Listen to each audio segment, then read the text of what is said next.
Welcome to the Courtyard of the Museum of Computational Image Artifacts. This space hosts a special exhibition focusing on the mobile game Pokémon Go, particularly its AR functionality, as utilized in the context of the museum. The exhibition features practice-based research exploring the impact of viewing the museum through a lens other than that prescribed by the institution. It explicitly examines how Pokémon Go could transform our understanding of artifacts, conditions of display, and movement around museum collections by way of computational imaging processes. The exhibit, located at the entrance of the space, explores the activation of geolocated game features through photogrammetry.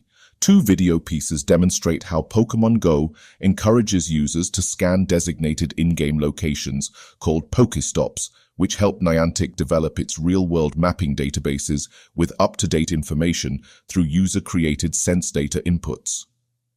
In this instance, the Pokéstop is the statue of a youth on horseback situated in the central atrium of the British Museum.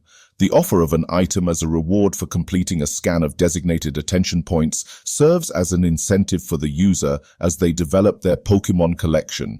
The 3D scan of the museum sculpture is presented in the MoCIA, alongside screen recordings of both the scanning and upload process in the context of the Pokémon app. This relationship documents the level of scan detail achievable, even with very casual usage of the technology. The scan created, along with all the others in the research process that began in 2023, was produced using Niantic's Scaniverse app.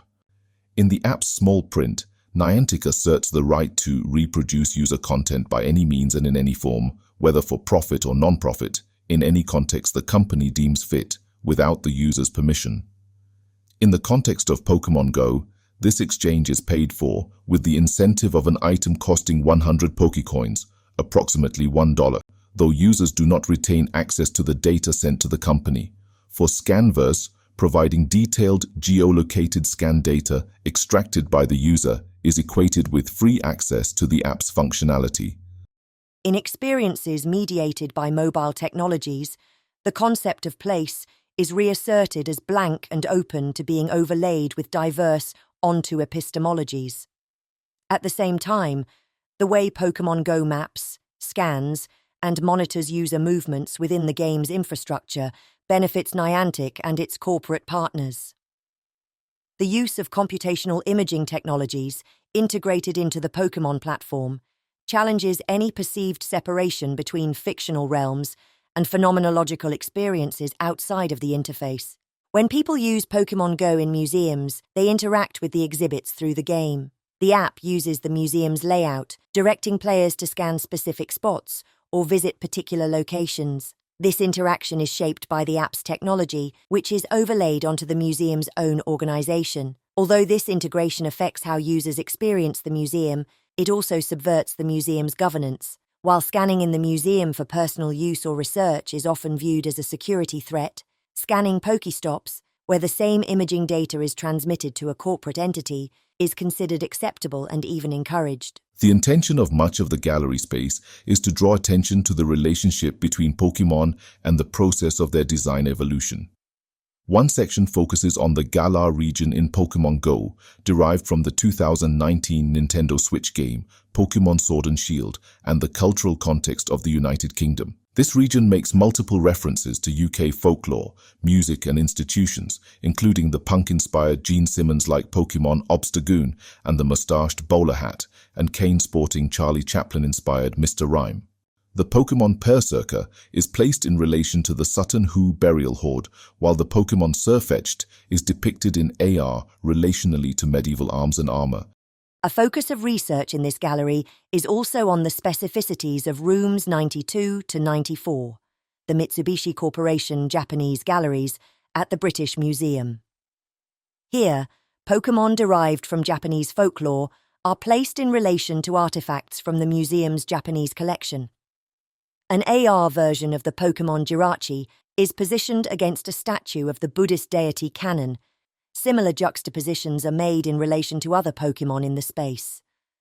Whiscash, based on the Japanese mythological creature Namazu, a gigantic catfish that inhabits the underground realm and can create earthquakes, is placed in relation to a 19th century Jizai okimono of an articulated figure of a carp. Similarly, the Pokémon Bronzong is placed in relation to bronze Dotaku from around 200 BCE. In other parts of the exhibit, juxtaposition through AR technology is associated with global references between Pokémon and the material cultures from which their creators have drawn influence. The Pokémon Probopes, a mix between Groucho Marx and a statue from Rapa Nui, is placed in relation to a moai in the British Museum collection.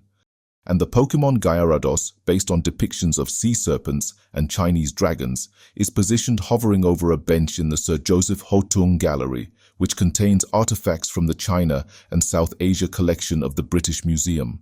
The relationships between the museum and Pokémon Go is extended in this section, focusing on fossils, dinosaurs and other creatures. In this exhibit, Pokémon inspired by Tyrannosaurus rex, Archaeopteryx and Triceratops are displayed alongside their Pokémon equivalents. Nearby, the vulture Pokémon Mandibuzz is placed next to a display cabinet featuring taxidermied specimens collected in the 19th century. In all these iterations, the Pokémon are given prominence. The use of Pokémon Go in museums turns the objects and their contextual displays into mere backdrops for the app's AR functionality. In the context of playing Pokémon Go, large numbers of players sometimes gather in seemingly arbitrary locations. Pokémon gyms can be created relationally to general focal points in cities, such as meeting points at stations or significant local attractions.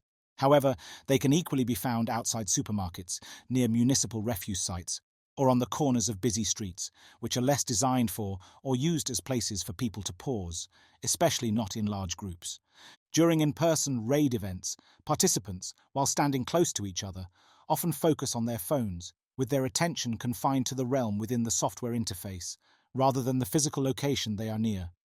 One space is as significant as another in this attentive mode, as their function is subsumed under that of the game.